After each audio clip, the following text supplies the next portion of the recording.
ما خلقنا السماوات والارض وما بینہما الا بالحق، وہاں فرمایا تھا کہ ہم نے آسمان اور زمین کھیل کے لیے نہیں بنائے،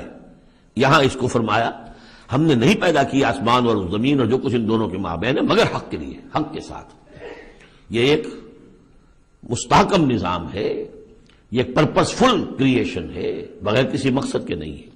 وَأَجَلٍ مُّسَمًّى، اور ایک اجل معین تک کے لیے۔ وَالَّذِينَ كَفَرُوا عَمَّا أُنذِرُوا مُعْرِضُونَ، اور جن لوگوں نے کفر کیا ہے وہ جس چیز سے انہیں خبردار کیا جا رہا ہے اس سے وہ اعراض کر رہے ہیں۔ یہاں بھی دیکھیے تقدیم و تاخیر ہے، وَالَّذِينَ كَفَرُوا مُعْرِضُونَ عَمَّا أُنذِرُوا، اصل ترتیب جملے کی یہ بنتی ہے،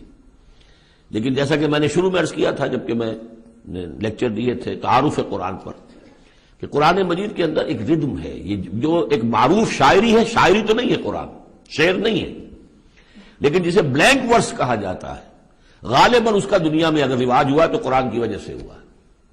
قرآن بلینک ورس میں ہے، اس میں ایک ردم ہے، ایک فلو ہے، اور اس ردم کی وجہ سے پھر جملوں کے اندر